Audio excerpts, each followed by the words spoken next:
Hey there, my friends. Sitting around watching college football this afternoon, which I most always do on a Saturday, and just decided I wanted to make a little treat for myself. Actually, I've been thinking about it a couple of days, but finally got around to it today. So today I'm going to make some chocolate bliss balls. These are very similar to the pumpkin spice balls. You'll see that I did a while back. You'll kind of see a pattern going here. I use certain things in there, and I think I've done these chocolate ones back in the past, but I like to play a little bit each time. I play with the amounts of the ingredients. I play with how exactly I'm doing it. So I just thought I would bring you along while I was doing this. So first of all, I'm going to start out with 1.5 cups of nuts, and I have about half and half, walnuts and cashews. I've used mainly just walnuts in the past. Next, I've got a cup of dates. Oh, and two, I'm not a real recipe person. Every time I do these, people get real technical and ask me. I just kind of throw stuff together. There's not a lot of technique, and I just kind of like make it up as I go. So just to let you know. Next, I'm going to add 3/4 cup of cacao. And I'm going to add 1/4 cup of flax seeds. Why? Because it'll just make nice filler, and it makes them a little healthier too. I like to try to get in flaxseed almost every day in my smoothies, mix it with different things. But all right, now we got this right in there like that. Now before I add any liquid, I'm gonna process it on my food processor here, and this is gonna probably take a little bit, and it'll be tedious, so you don't need to see it actually processing away. So I'll be back to you when this thing gets done. All right, so I blended that up all real fine here, kind of into kind of crumbly here. Oh, and I also went back in because I decided to add a little bit more dates. I added another 1/2 cup of dates, so now we have 1.5 cups of the nuts and 1.5 cups of the dates. Like I say, I'm just playing with recipes. One thing I'll do when I want to make something for myself is I'll go check out other recipes. I'll go to Google and I'll Google bliss balls, plant-based bliss balls, which most of them are, and I'll see various portions and techniques of different ones that people will make, and I'll decide to try something out a little bit different. Now, I'd seen one recipe earlier that used more nuts than they did dates, so I thought I'd give that a try, but it didn't work out quite right, so I added the dates in there towards. Now, what I'm going to do here, and I know with my recipes, once again, it probably gets frustrating.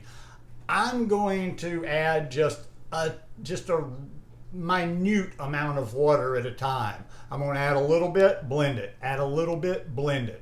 And like I say, I'll use one of my measuring cups, and I'll try to tell you how much I ended up using water, but it's really just, that's all you need to do is just put just the tiniest bit in there, put a little bit more, try.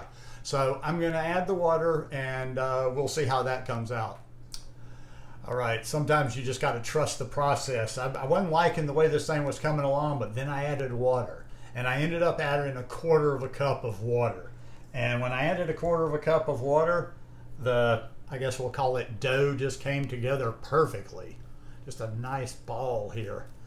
All right, then all we got to do is just roll whatever size you want.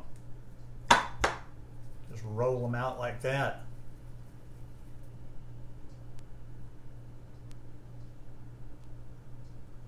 That's a good size right there.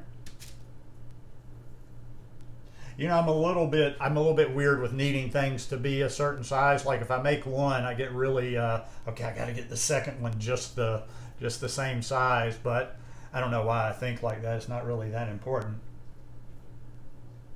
So I'd end up having different sized ones on there. And some of them will be a little irregular looking, but that's all right. They're good. I'm not a chef, and I'm not a baker. I'm not about presentation. I'm about, just enjoying the food. So they're coming out good. Now what I'll do is I will roll that my whole thing of dough, I'm calling it dough, out. And then I'll be back to you for another little twist that I want to add to it, or just an addition that I want to add to it in just a minute. Now for the final step. What I did was I made myself a little chocolate sauce here. And this I just freehanded, and I just made a little of it because I'm testing this out. I'm not going to try it on all of these bliss balls, but basically all it is dates, cacao, and water. And you just blend till you get the consistency that you want. And I'll show them to you. They came out good, nice. Actually, that amount made a perfect baker's dozen, 13 of them. So what I'm going to do with this, and this is where we get the double chocolate, I'm going to dip this in there. It's going to get messy. And then I'm going to put this back on my cookie sheet here. And I think I'm going to try it out. I think I'll try it out on 3 or 4 of them. Because like I say, these look really good. These are almost, to me, they taste really like brownies. Now, there's one thing I thought about adding, and actually I probably would have added it. I just forgot. I was going to add a couple of tablespoons of maple syrup. But I've made them plenty of time. I've made them before with maple syrup, but I've also made them without maple syrup. And I think they're probably sweet enough without. But if it's not quite, if you think you got a real sweet tooth, use a little good quality maple syrup in there. And I'm just going to get that good and soaked like that. And look at these. I just want to see. I don't know if I want to see if they're gonna freeze right, because that will be the next step. I'm gonna do 4 out of 13. They won't be a total loss, even if they don't come out perfect. They won't be a total loss just by doing this.